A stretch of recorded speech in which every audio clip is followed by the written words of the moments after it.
Saturday morning, October 7th, 1871. Chapter 36. Not in a Pig's Eye. Saturday morning was another sad day for Justin.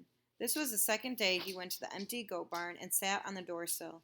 Everything was too quiet without Tick-Tock's bleating, her noisy bell, and the happy little sounds she usually made when she greeted him.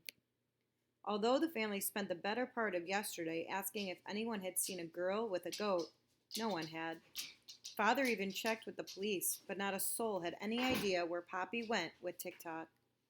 They had eaten supper silently last night. Justin could tell the rest of the family felt they had done everything that they could. Later that Saturday morning, at the church fair, tables were filled with various items of clothing. One side of the hall had men's clothes, piles of sweaters, flannel shirts, trousers, and shoes, only slightly worn. On hangers were nicely pressed suits and dress shirts. Justin was posted in that area, along with his chum, Randy, and Randy's father. Forrest was there, too, wandering among the people, inviting them to church services. Claire and Mother helped on the other side of the hall, where the women's and children's clothes were laid out, in neat piles and on hangers. All Justin could think of was Poppy and Tick-Tock. Poppy could use clothes. Maybe she'd likely come to the church today. But it wasn't likely. He knew she'd probably never show up around his family again. In any case, she sure knew the best way to hurt me, Justin thought. She knows how much I love Tick-Tock. I'll never forgive her for stealing my goat. Justin's brooding was interrupted when he looked up to see Four Fingers Foley and Patrick Cahill enter the church hall. They looked uncomfortably out of place, treading slowly and uneasily into the large room. Probably the first time they've been in a church, Justin thought. Justin went up to them. I'll help you find a sweater and shirt, as promised, fellas. Do you need anything else, Fingers? He asked. Anything else that fits. I can use more new duds, too, Patrick added. But first, have you seen Poppy? Justin asked. Yeah, yesterday, down by the park at the lake. We gave her your message, but she said she couldn't come to your house because you'd probably have her arrested. Did she have Tick-Tock? She sure did, Patrick answered. She said she was protecting your goat because... He turned to look at his pail.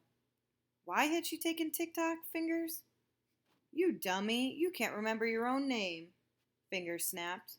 Then, turning to Justin, he said, She said Ma Brennan was looking to steal Tick-Tock to kill her. Patrick nodded. Oh, yeah, she said she'd cook her into a stew or throw her to the dogs. What? Justin yelled, and several people, including Forrest, looked his way. Why? He asked, more softly. I don't know. It was about Ma punishing Poppy for something or other, Patrick said. Yeah, Poppy said to tell you that she didn't steal Tick-Tock. She was hiding her from Ma. Why didn't she just come and tell me? Didn't you tell her we know she didn't steal anything? She said she wouldn't come. Not in a pig's eye. Those were her exact words, Finger said. She may come here for clothes, though. Patrick looked accusingly at Fingers. You told her she needed clothes, and she looked a mess. I've got to talk to her. I thought she was getting even with me by stealing my goat, Justin said. So now it's time to come back, and we can straighten everything out. It was all a big misunderstanding. It's more than that, Fingers said. When Ma Brennan's out to get someone, believe you me, it is not a misunderstanding. So Tick-Tock really is in danger, right?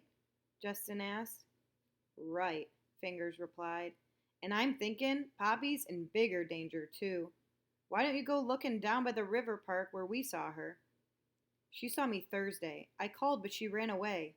Please, chums, if you see her first, tell her to come here to the church. She and Tick-Tock will be safe here. She won't come, Patrick said. Fingers shook his head. Nope, not in a pig's eye.